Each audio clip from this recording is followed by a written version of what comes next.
A dedicated wildlife rehabilitator built her life around rescued bobcats, creating a sanctuary where they could live as naturally as possible, without bars. But on a frozen morning, those rules felt shattered.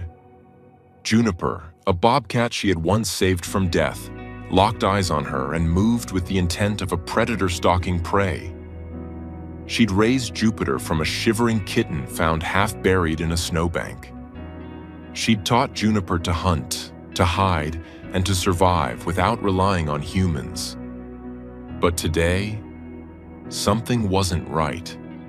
Without warning, Juniper launched herself straight at the woman who had raised her. What happened next should have been a nightmare. But Juniper wasn't trying to hurt her. She was trying to stop her, because something was hiding beneath the snow. Stay tuned. The answer was waiting to be discovered.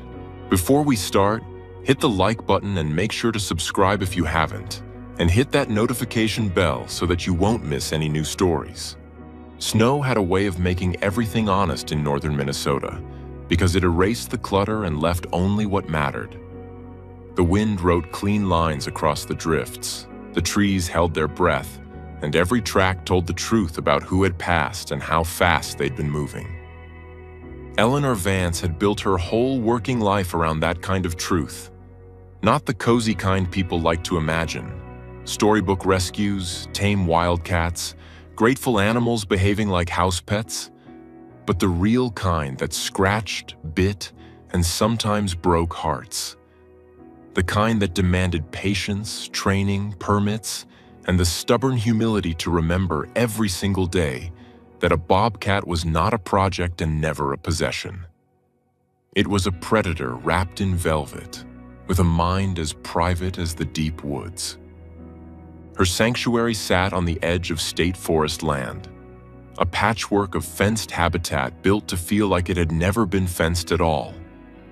The perimeter was high and reinforced, yes, and the gates were double-locked, yes, but inside the enclosures there were windbreak thickets, fallen logs, rock piles, and snow-laced trails that meandered like they would have without human hands. There were raised platforms for sunning, hollowed-out dens lined with straw, and hidden feeding stations that forced the cats to work for what they ate. She kept it that way on purpose. People sometimes asked why she didn't make it easier. Why not just set food in bowls? Why not pet them? Why not bond with them the way viral videos promised? Eleanor always gave the same quiet answer. Because the goal was not closeness. The goal was competence. A wild animal that survived because it stayed wild was the only happy ending she trusted. And yet, some stories refused to stay neatly inside the rules. Years earlier, on a January afternoon so cold the air seemed to crack, the call had come from a county plow operator named Wade Henson. He'd been pushing snow off a back road when he saw something small and dark in the ditch line, right where the wind packed the drifts hardest. At first he thought it was a glove. Then the glove moved, and a second one moved beside it. And Wade did the one thing Eleanor wished every person would do in that moment. He stopped. He didn't poke with a boot. He didn't try to scoop them up barehanded. He called a licensed rehabilitator. By the time Eleanor arrived with a carrier, thick gloves, and a heat source, the kittens were barely more than shivering fists with ears. Their mother was nowhere in sight. There were no fresh adult tracks in the ditch, no sign of a den that hadn't been filled by the last storm, and no time to stand around wishing the woods would offer answers. The kittens were hypothermic, dehydrated, and so weak their cries came out like the squeak of old hinges. Eleanor had wrapped them in warm towels, tucked them against heat packs, and driven straight to Dr. Sam Patel, the small-town veterinarian who never rolled his eyes when Eleanor showed up with something that had teeth. In his clinic, under bright lights and steady hands, the kittens were warmed slowly and safely. Fluids went in, a sugar boost followed, and the long watch began, the one Eleanor knew too well. The watch where every breath was an argument against winter. They lived. Against the odds, they lived. Eleanor never forgot the first night they stabilized enough to sleep without trembling. She sat beside the incubator with a notebook in her lap, logging temperatures and feed times, and listened to their tiny purrs flutter like moth wings. It was not a magical moment. It was clinical, measured, and exhausting. But it was also the moment Eleanor realized she would remember these two for the rest of her life. She named them Juniper and Mara, not because names made them less wild, but because names helped her staff communicate cleanly. The smaller one had a crooked white whisker and a habit of tucking her face into corners like she was trying to disappear. That was Mara. The bolder one hissed at the syringe feeder and tried to bite the air with gums that had barely formed teeth. That was Juniper. As spring came, the work changed. Formula became meat, meat became whole prey, and whole prey became lessons that could not be taught with affection. Eleanor and her volunteers used barriers and minimal contact, letting the kittens see humans as moving walls, not companions. They built puzzle feeders, hid scent trails, and made the cats climb and crouch and stalk until those instincts woke up fully, sharp and proud.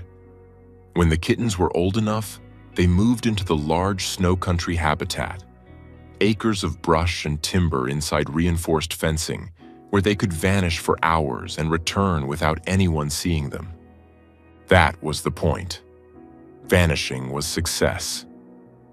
By the time Juniper and Mara became adult females, the only times Eleanor saw them clearly were the times she needed to.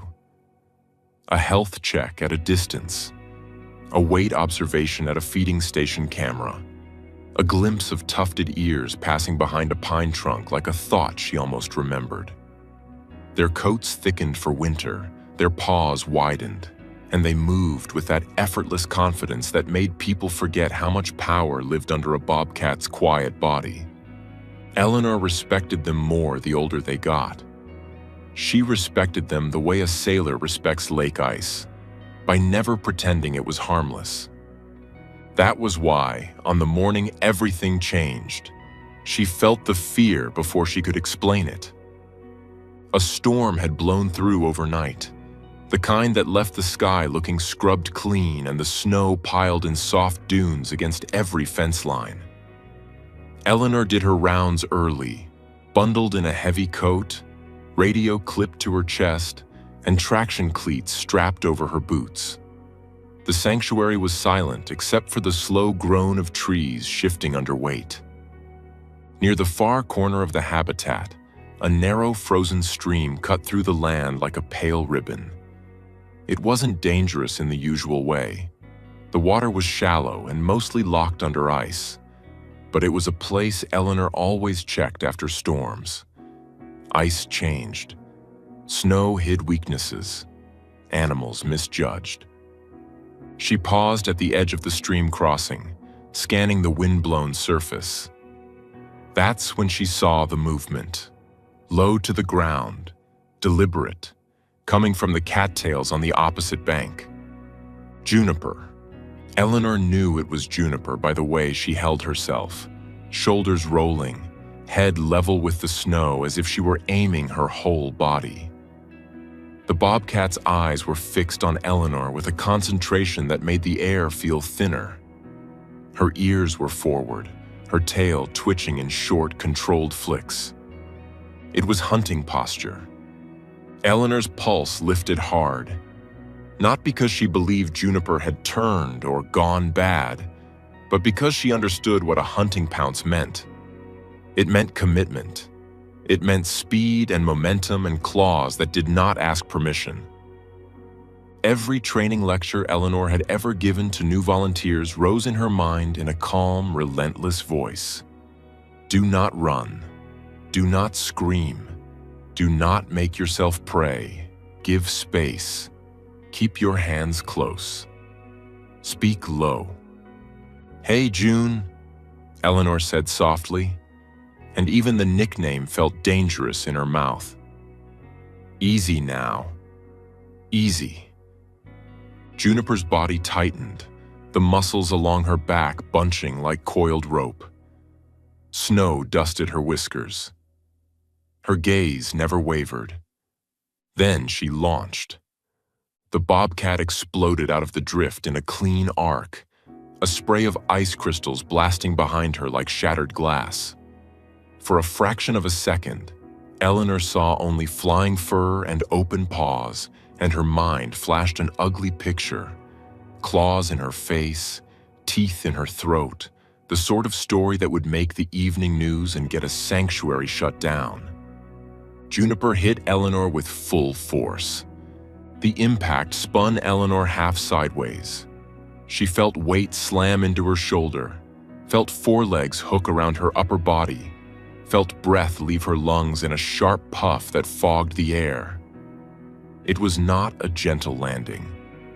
It was the kind of contact that said, without words, that Juniper was stronger than any human liked to admit. And then something stranger happened. Instead of tearing and biting, Juniper pressed her head against Eleanor's chest and clung there, gripping hard through the thick coat. A deep, rumbling sound rose from the cat's throat, purring, but not the small, polite kind. This was a heavy vibration, a steady engine of sound that thrummed through Eleanor's ribs. Juniper's face shoved into Eleanor's coat like she was trying to hide inside it. Her body trembled, not with aggression, but with something raw and urgent. Eleanor stood frozen, arms held close, heart hammering in confusion, because nothing about this made sense. A bobcat did not hug. A bobcat did not seek comfort from a human in open snow. A bobcat did not throw itself into arms unless something had broken the rules of the world. Juniper clung tighter. Her paws kneaded once, twice, like a kitten remembering warmth. Her eyes were wide, not softened, and Eleanor suddenly realized Juniper was not looking at Eleanor at all. Juniper was looking past her shoulder, toward the stream crossing. Eleanor followed the line of that stare, and her stomach dropped. The snow over the stream did not sit right. There was a sag in the surface, a shallow bowl where the drift should have been level. Near it, the ice was fractured in spiderweb lines, and in the thin open seam between plates of ice, something moved. Dark, desperate, barely visible. Mara. Mara's head broke the slush for a second, then vanished under the rim again. Her ears flattened. Her paws scrabbled silently under the ice lip, and Eleanor saw the awful truth. Mara had broken through a weak spot and couldn't find purchase to climb out. Every attempt pushed more slush over her face. Every second stole heat. Juniper's pounce wasn't affection. It wasn't a reunion. It was a tackle. It was the only way she could stop Eleanor from taking one more step onto the same weak ice. The bobcat had thrown her full weight into Eleanor like a living warning sign. Eleanor's fear shifted instantly into something sharper. Action. "Call for help," she said into her radio, voice clipped tight. "Stream corner. We've got a cat in the ice." A burst of static answered. Then her lead volunteer, Darlene, came through clear and urgent. "On the way. Stay back from the edge." Eleanor forced herself to think like a rehabilitator and not like a person who loved these animals. Ice rescues went wrong when people panicked. You didn't run onto thin ice.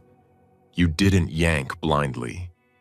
You stabilized, distributed weight, used tools, and moved slow enough to keep from creating a second victim. Juniper was still clinging to her, purring like thunder, eyes locked on the water. Eleanor eased her hands outward, careful not to startle. She didn't grab Juniper's face. She didn't push her away hard. She simply shifted, letting the cat drop back into the snow while Eleanor backed up to solid ground. Juniper followed close, not attacking, not leaving, just tracking Eleanor with the intensity of a teammate who had decided, for the moment, that cooperation mattered more than instinct. Eleanor grabbed the long rescue pole stored on a post near the gate and dragged a wide wooden board toward the stream. The board was meant for exactly this, spreading weight across questionable ground. She laid it flat, tested it with a foot, and lowered herself onto it, sliding forward on knees and elbows the way ice rescuers taught. The cold rose through the wood like a living thing. Her breath sounded too loud.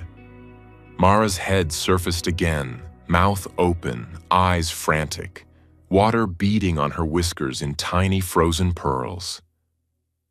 "It's okay," Eleanor murmured, though she knew Mara didn't need comfort from a human voice. Mara needed traction. Mara needed a way out that didn't require strength she no longer had. Eleanor extended the pole, angling the hook end toward Mara without jabbing. Mara's paw slapped at it once, missed, then slapped again. Her claws scraped metal with a sound that made Eleanor's teeth ache. The bobcat's eyes flicked to Eleanor's face, not with trust, but with the flat, panicked calculation of an animal deciding whether to fight the world. Juniper paced behind Eleanor on solid snow, body tense, tail lashing. She made a low chuff, short, breathy, almost like a cough. It wasn't a sound Eleanor heard often. It was the sound bobcats made when they were trying to control themselves. Eleanor steadied the pole.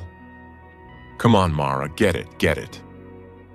Mara caught the hook with one paw at last, then both, and Eleanor felt the jolt of weight through the pole. She didn't pull hard. Hard would tear. Hard would slip. She drew back slowly, inch by inch, using the board to keep her own weight from cracking the surface. Mara's chest hit the ice lip. Her back legs kicked under slush with no traction. She slipped. Her head dipped. Juniper's yowl split the air. It was a jagged sound, half anger and half fear, and it did something Eleanor had never seen before. Juniper launched again, not at Eleanor this time, but at the stream edge, then stopped short, skidding, claws digging into snow as if she'd hit an invisible wall. She wanted to go to Mara. Every instinct screamed to grab her sister. But some other learning, some hard-earned understanding, held her back from the ice that would swallow them both. That restraint broke Eleanor's heart in a new way. Because it meant Juniper knew. It meant Juniper remembered the winter ditch, the cold that almost ended them, and the invisible line between bravery and death. "Easy," Eleanor said, not sure if she was speaking to Juniper or herself. "Easy." She adjusted the pole angle, nudged it lower so Mara could leverage her weight. Mara's paws scrabbled. Her claws found the rough edge of the board's corner. For one miraculous second, traction happened. Mara surged forward, belly sliding onto snow, water streaming off her coat. Eleanor released the pole and immediately reached for the towel she'd stuffed inside her jacket. Thick, dry, ready. She didn't throw it over Mara like a blanket. She laid it near her, creating a windbreak, giving the bobcat a dry surface to crouch on. Mara staggered, then collapsed onto her side, sides heaving. Her eyes blinked slow, and Eleanor saw the dangerous lull that came with hypothermia. The body stopped fighting. The mind went quiet. Darlene arrived at a run, carrying a covered crate and a warming pad. Behind her came Tom Alvarez, the sanctuary's maintenance lead, hauling a second board and a rope. Darlene's face was pale when she saw Mara. "Oh, honey," Darlene whispered, then caught herself. She wasn't talking to a pet. She was talking to a wild cat who might still swipe if touched wrong. Eleanor nodded once, brisk. "Crate ready. We get her warm. We get her dry. We call Sam." Tom moved with practiced efficiency, laying the rope line and anchoring it around a tree in case the ice gave way again. Darlene opened the crate door, keeping her body angled away the way Eleanor taught everyone, presenting less threat, less invitation for panic. Eleanor used the towel like a gentle barrier, guiding Mara's front end toward the crate opening without grabbing. Mara didn't fight. That was the scariest part. A bobcat that didn't fight was a bobcat running out of fuel. Juniper hovered a few yards away, ears pinned, eyes wide, making those short chuff sounds again. She looked enormous in the snow, every muscle tight, yet she never crossed the line to attack. She watched the humans with an intensity that felt like judgment. Mara finally crawled into the crate as if she didn't have the strength for pride. Darlene closed the door fast, draped a blanket over the crate to reduce stress, and they moved, quick, controlled, back toward the heated rehab building. Inside, warmth hit Eleanor's face like a wave. Mara's coat steamed. Dr. Patel was already on speakerphone, guiding them through the first steps. Gradual warming, checking gums, watching breathing, keeping stress low. Eleanor's hands moved automatically, but her mind kept rewinding that moment in the snow. Juniper's body slamming into her, the terrifying force of it, and the shocking truth beneath it. Juniper had saved Eleanor from stepping onto weak ice. A bobcat, guided by instinct and some strange memory of humans helping, had used her own body as the warning. Hours passed in the soft hum of heaters and the quiet beeping of a monitor. Mara's temperature climbed by fractions. Her breathing steadied. She lifted her head once, eyes unfocused, then laid it down again. Dr. Patel drove out as soon as he could, examined her carefully, and confirmed what Eleanor feared, but also what she hoped. Mara had taken in cold water, and her muscles were strained, but there was no obvious fracture, no catastrophic injury. Hypothermia was the enemy now, and time was the medicine. As evening settled, Eleanor stepped outside again, because the sanctuary never paused just because one animal had frightened her heart. Snow began falling in gentle sheets, softening the tracks of the day. Juniper waited near the gate. She wasn't pacing now. She wasn't crouched in a hunt posture. She sat back on her haunches like a sentinel, snow collecting on her shoulders, eyes fixed on the door Eleanor had come through. When Eleanor appeared, Juniper rose and walked forward with measured steps, stopping at the respectful distance the training had carved into her. Eleanor stood still, breathing slowly, letting her own body settle. She knew better than to reach out. She knew better than to pretend this was a domestic reunion. But she also knew better than to ignore what had happened. "Today could have gone bad," Eleanor said softly, voice carried away by the wind. "For all of us." Juniper's ears flicked. Her gaze shifted past Eleanor, toward the building where Mara was warming up under careful watch. A low sound rolled from Juniper's chest again, that deep purr vibration that didn't quite fit any category Eleanor had learned in textbooks. And then Juniper moved. She came in fast, faster than Eleanor expected, closing the distance in a sudden burst that made Eleanor's muscles lock with old fear. The title of every nightmare story about rehabbing predators flashed across Eleanor's mind like a warning label. Juniper jumped. For a split second, Eleanor's body braced for pain. But Juniper didn't strike with claws. She didn't bite. She landed chest to shoulder and wrapped her forelegs around Eleanor's upper arms again, not as a tackle this time, not as a warning, but as something fiercely intimate in its own wild language. Her face shoved into Eleanor's coat, and the purr thundered, shaking Eleanor's ribs like a drumbeat. It still wasn't safe. It still wasn't something Eleanor would ever let a visitor see, because people would misunderstand and try to copy it. It was the kind of moment that could only exist between an experienced professional and an animal that had learned, in rare and messy ways, where the line was. Eleanor didn't hug back. She didn't cradle. She simply stayed steady, hands close, letting Juniper press in for the brief seconds she demanded. Then, as quickly as it began, Juniper released, dropped back into the snow, and stepped away. She looked at Eleanor once more, eyes bright and unwavering, before turning her head toward the stream corner, toward the place where the day had tried to steal Mara forever. That was the plot twist Eleanor never expected to live inside.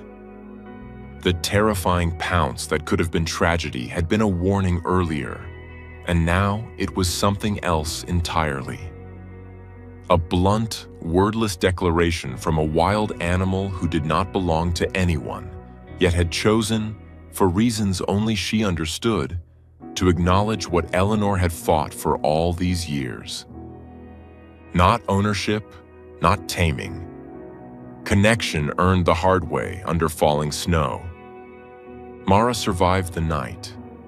She survived the next day too, and the day after that, regaining strength in quiet increments. When she was stable enough, Eleanor moved her to a smaller holding area within the habitat, where she could recover without the strain of deep drifts. Juniper shadowed the fence line for hours, watching, listening, making those short chuffs when Mara finally stood on steady legs again. Weeks later, on a clear morning when the sky was the color of clean glass, Eleanor walked the outer trail near the frozen stream. She didn't step onto the ice. She didn't need to prove anything to anyone.